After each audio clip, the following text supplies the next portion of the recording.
Hello, fellow seekers of the unknown. Have you ever wondered if there are places on Earth where the laws of nature simply cease to apply? Places where ships, planes, and entire crews vanish without a trace, as if swallowed by thin air.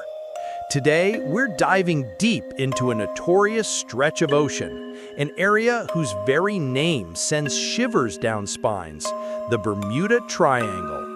Get ready, because I'm about to share 5 true stories, the most mysterious disappearances of the Bermuda Triangle, tales that have haunted humanity for decades and remain unsolved mysteries to this day. Let's uncover what truly happened to those lost souls. The Vanishing Squadron, Flight 19's eerie disappearance. The date was December 5th, 1945. 5 Avenger torpedo bombers, the pride of the U.S. Navy, took off from Fort Lauderdale, Florida, for a routine navigation training exercise. This was Flight 19, a squadron of experienced pilots, although the flight leader, Lieutenant Charles Carroll Taylor, was reportedly disoriented that day. What started as a standard training run would soon spiral into one of the most baffling aviation mysteries of all time, deep within the enigmatic expanse known as the Bermuda Triangle. The weather that afternoon was clear, the seas calm. The flight plan was straightforward: fly east for 120 miles, drop practice bombs, then turn north for 73 miles, and finally head back to base. It should have been a simple 3-hour exercise. Roughly an hour and a half into the flight, something went terribly wrong. Radio transmissions from Flight 19 began to filter through to the Naval Air Station. They weren't routine updates. They were fragmented, frantic, and increasingly desperate. "Can't see land," Lieutenant Taylor's voice crackled over the radio. "We seem to be off course." The control tower, concerned, tried to guide them. "What is your position?" they asked. "We don't know what our exact position is," another pilot, later identified as Captain Shivers, responded. "We think we are about 225 miles northeast of base." This was puzzling. How could seasoned pilots, even with a disoriented leader, be so completely lost? The radio operators at Fort Lauderdale tried to pinpoint their location, but their instruments indicated Flight 19 was far off their estimated position, possibly over the Bahamas. The transmissions grew more chaotic, filled with static and fragments of conversation. "Everything is wrong. It looks like we are entering whitewater," one pilot was heard saying. Another voice, possibly Taylor's, seemed increasingly agitated. "Don't come after me. They look like they're from outer space." This particular chilling fragment, though disputed by some, has haunted the narrative of Flight 19 for decades, adding a layer of otherworldly dread. The control tower urged Taylor to switch his command to one of the other pilots, suggesting that if he was disoriented, a clearer head might navigate them home. But Taylor seemed reluctant, or perhaps unable, to relinquish control. The last coherent transmission heard from the squadron was Taylor saying, "All planes close up tight. We're going to make a run of it. If we don't land by then, it'll be 99% sure we're lost." Then silence. Total, profound silence. Flight 19, 5 aircraft and 14 men, had vanished. As night fell, a massive search and rescue operation was launched. The U.S. Navy scrambled multiple planes and ships, desperate to find any trace of the missing squadron. Among these was a PBM Mariner, a large 2-engine flying boat, call sign Training 49. Training 49, with a crew of 13, took off from Naval Air Station Banana River, now Patrick Space Force Base, at 7:27 p.m. Its mission was clear: locate Flight 19. It headed towards the last known position of the lost Avengers. Roughly 20 minutes after takeoff, Training 49 made a routine radio call. Then, at 7:50 p.m., the Naval Air Station at Banana River picked up a garbled transmission from a merchant ship near Training 49's presumed location. The ship reported seeing a sudden, massive explosion in the sky, followed by a large oil slick on the water. Training 49, like Flight 19 before it, had simply ceased to exist. All 13 crew members were gone. The subsequent investigation into Flight 19 and Training 49 yielded no definitive answers. Despite one of the largest air and sea searches in history, covering hundreds of thousands of square miles, not a single piece of wreckage, not a single body was ever found from either Flight 19 or Training 49. It was as if the ocean had simply swallowed them whole. The official Navy report attributed Flight 19's disappearance to pilot error and disorientation, but this explanation failed to satisfy many. How could 5 planes and 2 separate crews under different circumstances vanish without a trace? The explosion of Training 49 was theorized to be due to a faulty fuel tank, a known issue with the Mariner aircraft. But even that left the ultimate fate of Flight 19 shrouded in mystery. The disappearance of Flight 19, coupled with the inexplicable loss of Training 49, cemented the reputation of the Bermuda Triangle as a place where the laws of nature seem to bend, where compasses spin wildly, and where the line between reality and the truly terrifying blurs. To this day, the ocean holds its secrets, leaving us to wonder about the last moments of those who flew into the unknown, never to return. 2. The Ghost Ship of the Atlantic, the vanishing of USS Cyclops. The year was 1918. The First World War raged across Europe, but on the calm waters of the Atlantic, an even more unsettling mystery was about to unfold. It involved a massive colossus of the sea, a United States Navy collier named the USS Cyclops. This behemoth, over 540 feet long, was designed to carry immense quantities of coal, the lifeblood of the naval fleet. With a crew and passengers totaling over 306 souls, it was one of the largest ships in the Navy service. But on a seemingly ordinary voyage, the Cyclops and everyone aboard would vanish without a trace, leaving behind one of the most enduring and unsettling maritime enigmas in history. The Cyclops departed from Rio de Janeiro, Brazil on January 9, 1918, bound for Baltimore, Maryland via a scheduled stop in Barbados. Its cargo? Nearly 11,000 tons of manganese ore, a heavy material used in steel production, crucial for the war effort. This wasn't the ship's first transatlantic voyage, nor was its commander, Lieutenant Commander George W. Worley, a stranger to the seas. However, Worley, a man of German descent during wartime, was reportedly an autocratic and unpopular captain, prone to excessive drinking. Whispers of his unstable temperament and questionable loyalty would later surface, adding another layer of intrigue to the unfolding mystery. The ship arrived in Barbados on March 3, 1918. Here, some of the crew reported problems with the ship's engines, specifically a cracked cylinder. Despite these concerns, and against the advice of some, Commander Worley ordered the Cyclops to set sail for Baltimore on March 4, 1918. There were no further scheduled stops. The journey was expected to take roughly 10 days. The last confirmed sighting of the USS Cyclops occurred on the evening of March 4th, when it passed the Virgin Islands. After that, it was as if the Leviathan simply slipped off the face of the earth. Days turned into a week, then 2. The Cyclops was overdue. The Navy initially wasn't overly concerned. Wartime communications were often delayed, and ships sometimes altered their courses to avoid German U-boats. But as the silence stretched into weeks, alarm bells began to ring. A massive search operation was launched. Naval vessels scoured the Atlantic, airplanes flew reconnaissance missions, and every port along the eastern seaboard was alerted. Yet they found nothing. Not a single life raft, not a piece of wreckage, not a personal belonging, and certainly no bodies. It was as if the colossal ship had been scooped clean out of the ocean. What made the disappearance even chilling was the complete lack of distress signals. Ships experiencing catastrophic failure, explosions, collisions, or even severe storms typically send out an SOS, but from the USS Cyclops, there was only silence. The absence of any emergency transmission defied logic, especially for a well-equipped naval vessel. Theories quickly proliferated. Was it a German U-boat?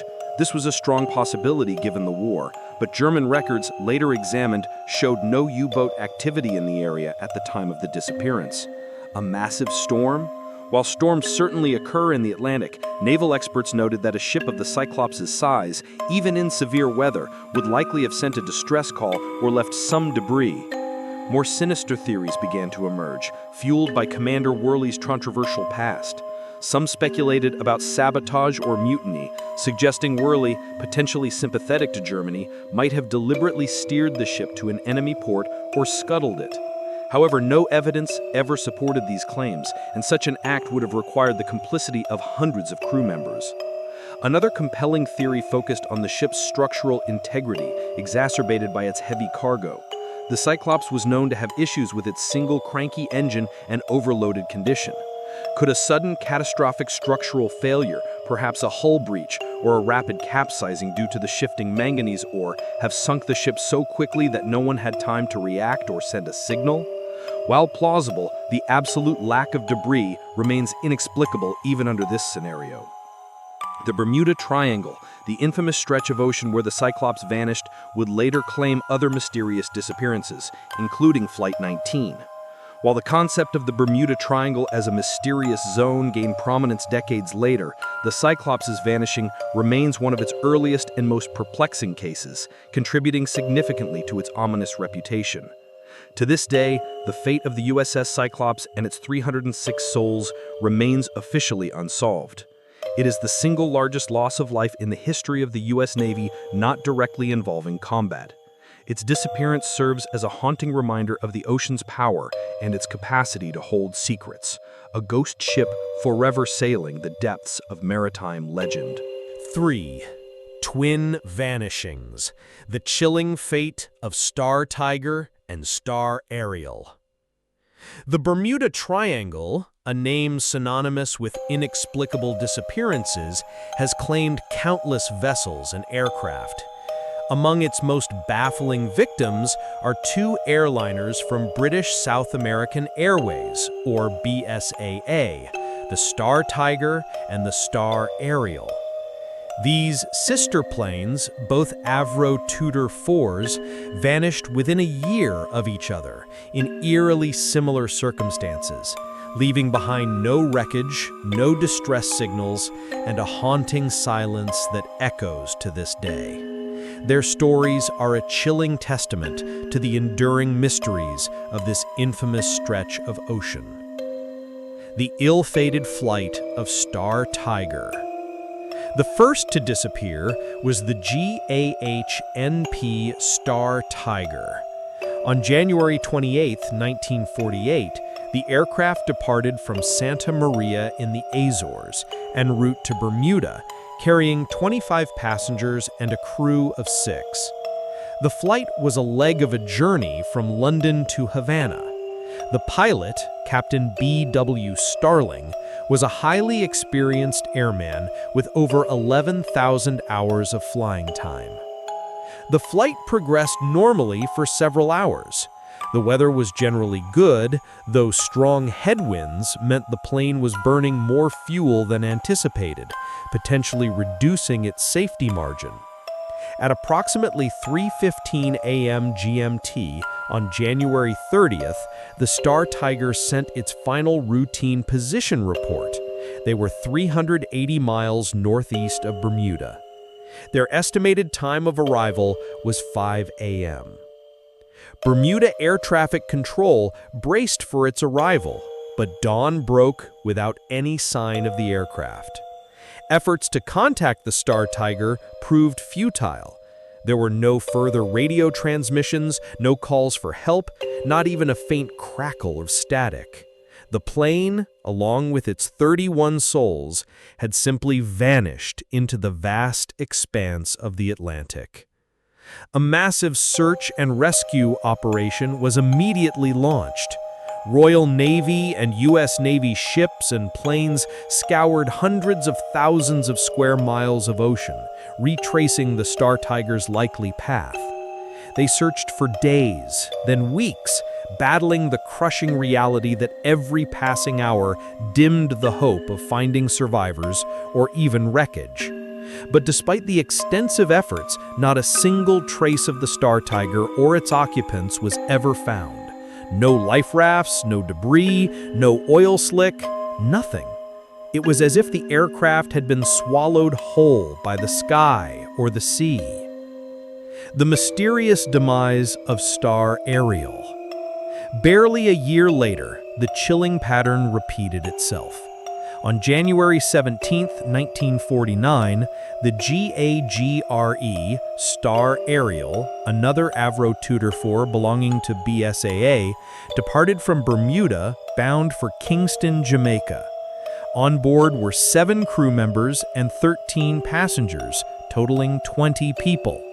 The pilot, Captain J.C. McPhee, was also an experienced aviator.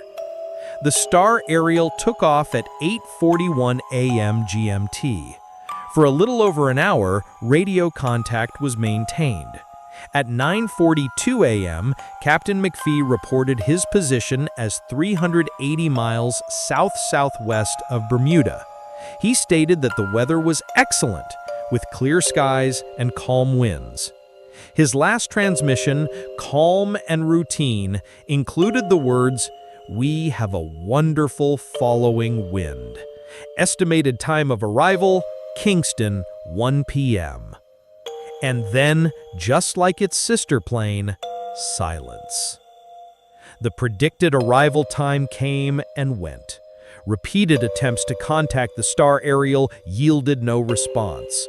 Once again, a large-scale search and rescue operation was initiated, mobilizing naval and air assets across the region. The search focused on the route to Jamaica, but just like with the Star Tiger, the vastness of the ocean yielded no clues. Days turned into weeks, and hope dwindled with each passing hour. The outcome was hauntingly identical to the Star Tiger. Not a single piece of wreckage, not a life vest, not even a floating personal item was ever recovered from the Star Ariel. The plane and all 20 people aboard had vanished without a trace, leaving behind only questions and an impenetrable veil of mystery.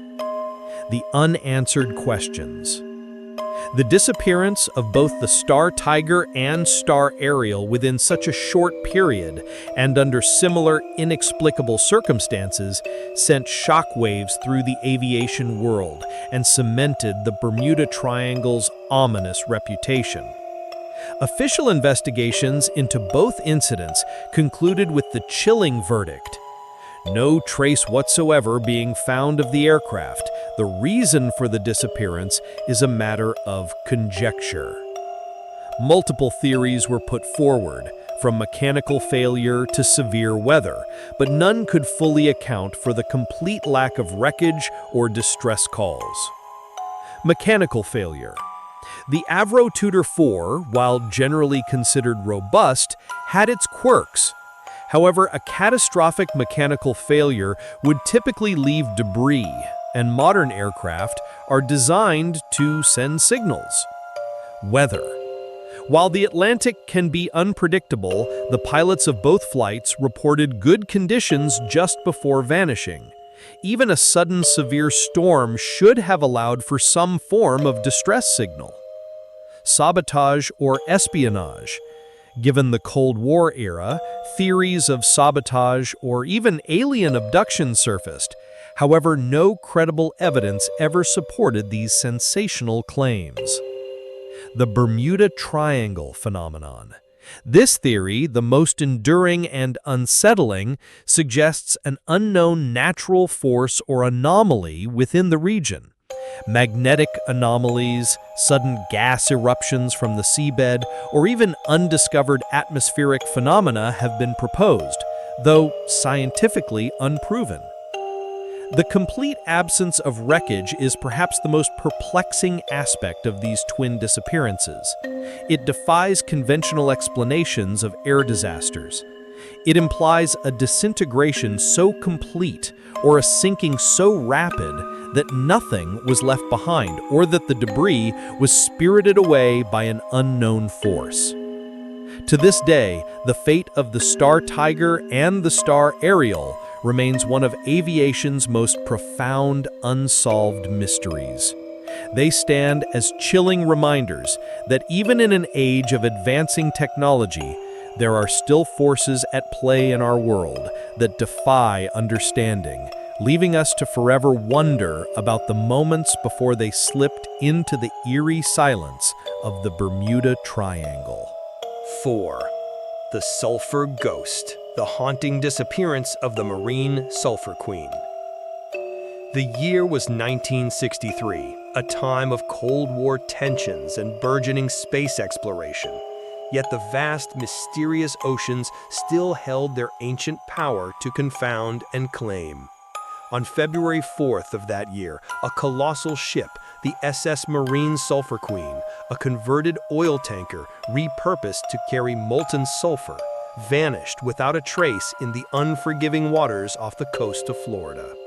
With her, 39 crew members were swallowed by the sea, leaving behind a chilling void and a maritime mystery that continues to haunt the annals of unsolved disappearances. The Marine Sulfur Queen was no stranger to controversy. Originally built in 1944 as an oil tanker named the SO New Haven, she had been converted in 1960 to carry liquid sulfur in 4 massive heated tanks. This conversion involved cutting holes in her deck and hull, a modification that, in hindsight, would raise serious questions about her structural integrity. Reports from previous crews painted a grim picture. The ship was notoriously poorly maintained, with a history of mechanical failures, electrical fires, and cracks in her structure. Crew members had even nicknamed her the Walking Bomb and the Rust Bucket, fearing for their lives aboard the aging vessel. On February 2, 1963, the Marine Sulfur Queen departed from Beaumont, Texas, laden with 15,260 tons of molten sulfur, heated to a scorching 275 degrees Fahrenheit. Her destination was Norfolk, Virginia. The voyage was expected to be routine, traversing the Gulf of Mexico and then rounding the Florida Peninsula.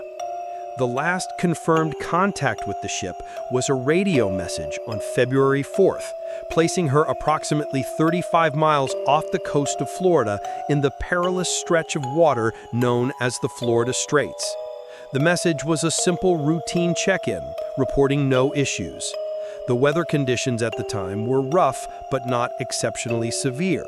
A cold front had passed through, bringing winds of about 25 to 35 knots and seas around 16 feet. While certainly uncomfortable, these conditions were generally not considered life-threatening for a vessel of the Marine Sulfur Queen's size. After that final message, silence.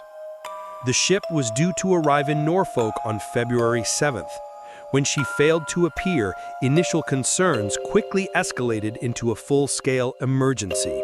The U.S. Coast Guard launched an extensive air and sea search operation, deploying planes, cutters, and even submarines to scour the vast expanse of the Atlantic. The search area stretched from the Gulf of Mexico to the eastern seaboard, encompassing thousands of square miles. What they found was terrifyingly little. A few days after her disappearance, isolated pieces of debris began to surface: a life preserver bearing the ship's name, a few scattered bits of wood, a battered oar, and some oil slicks. But crucially, there was no sign of the ship itself, no large pieces of wreckage, no lifeboats, and no bodies. It was as if the ship had disintegrated or been swallowed whole. The subsequent Coast Guard investigation was exhaustive and chilling. Testimony from former crew members painted a damning picture of a vessel that was a disaster waiting to happen. The conversion to a sulfur carrier had put immense strain on the ship's aging frame. The heated tanks of molten sulfur caused the hull plates to warp and crack, creating areas of extreme weakness. The ship's general disrepair was appalling. Rusted decks, faulty navigation equipment, and inadequate safety procedures were all cited. The investigation ultimately concluded that the most probable cause of the Marine Sulfur Queen's disappearance was a catastrophic structural failure, possibly due to metal fatigue exacerbated by the molten sulfur's constant heating and cooling. This could have led to a rapid and violent disintegration of the hull, sinking the ship almost instantly, giving the crew no time to send a distress signal or deploy lifeboats. The presence of oil slicks suggested a possible explosion or fire, consistent with a rapid breakup.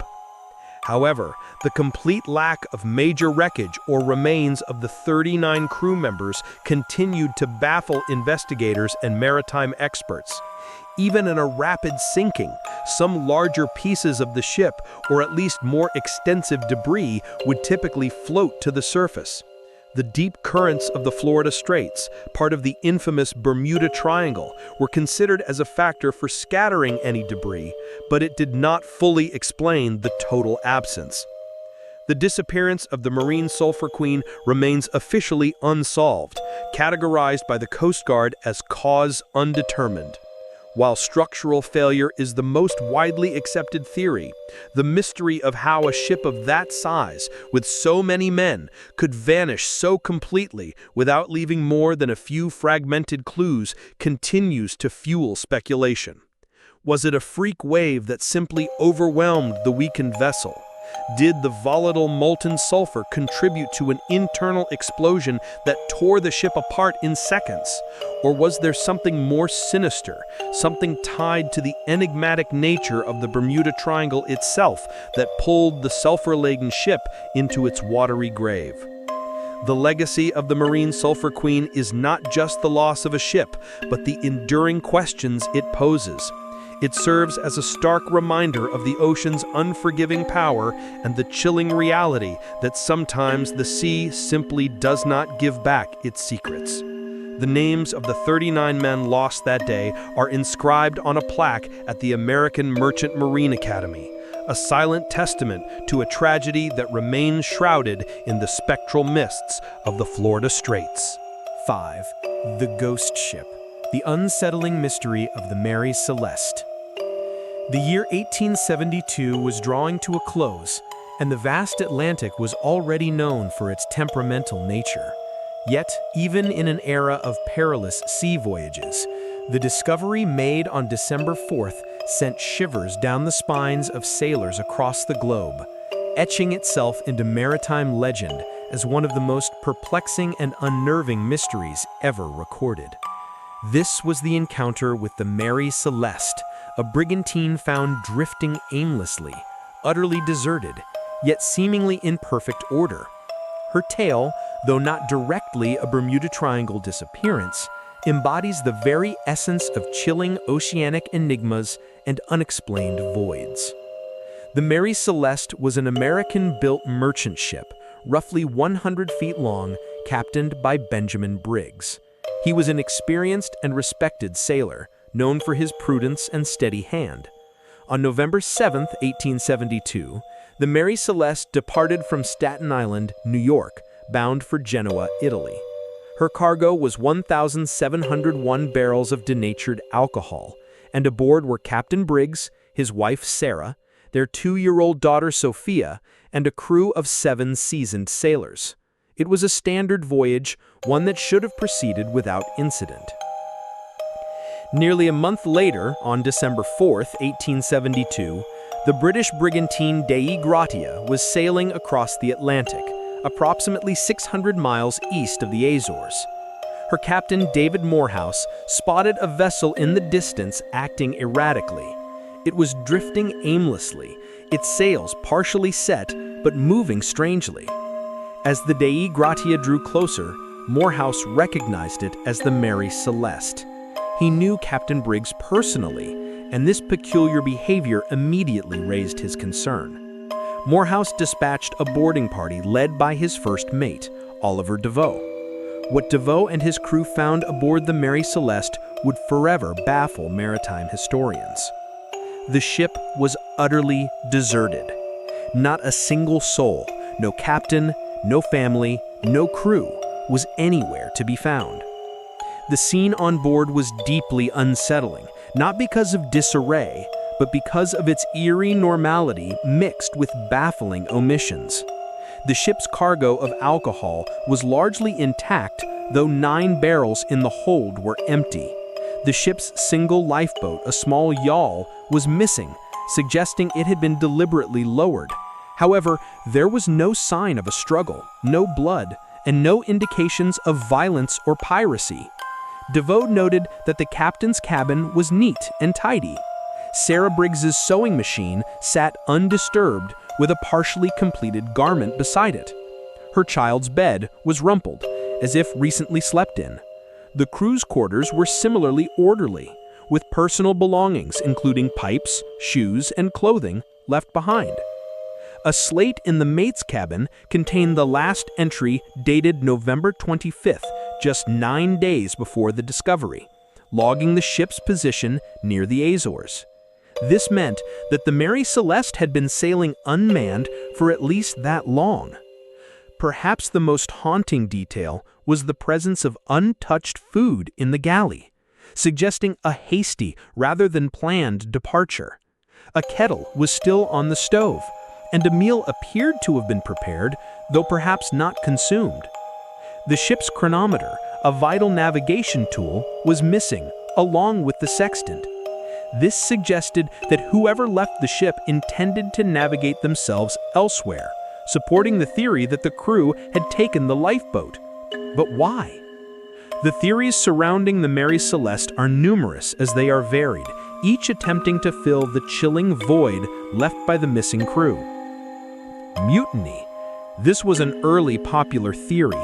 However, the lack of struggle or disarray and the intact cargo strongly contradict this. Why would mutineers leave the valuable cargo and personal effects? Piracy. Like mutiny, piracy usually leaves signs of struggle and often involves the theft of valuables. Neither was evident on the Mary Celeste. Seaquake or waterspout. Some hypothesize a sudden, violent natural phenomenon, like a seaquake, underwater earthquake, or a waterspout, a tornado over water, might have struck the ship, causing a temporary panic, and the crew might have quickly abandoned ship in the yawl, believing the ship was sinking, only for the Mary Celeste to survive the event and drift away, leaving them stranded. This would explain the missing lifeboat and the rapid abandonment. But the nature of the missing 8 barrels remains a bit of a mystery. Fumes from the alcohol cargo.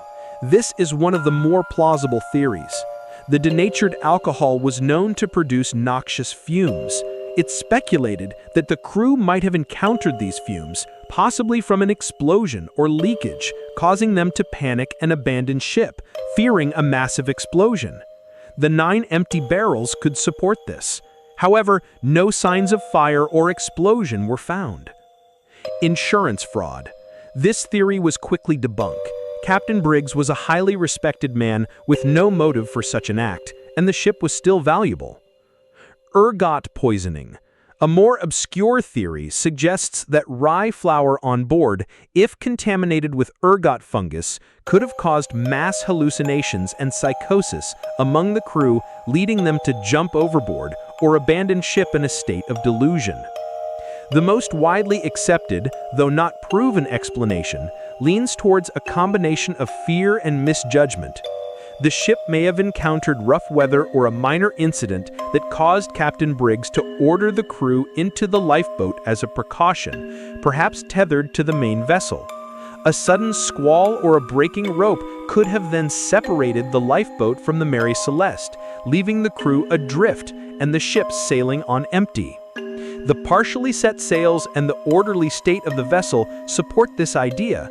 They didn't have time for a full furling of sails, but they weren't in a chaotic panic either. The Mary Celeste was eventually salvaged by the Dei Gratia's crew. An inquiry in Gibraltar cleared both captains of any wrongdoing. The ship was sold and continued to sail for another 12 years under various owners, reportedly becoming somewhat of a bad luck vessel. She ultimately met her end in 1885, deliberately wrecked off the coast of Haiti in an attempted insurance fraud. But it is the silent, empty decks of December 72 that truly cemented the Mary Celeste's place in history. Her story remains a profound nautical enigma, a chilling ghost ship tale that continues to fascinate and confound, reminding us that sometimes the greatest terrors lie not in what is found, but in what is never seen again.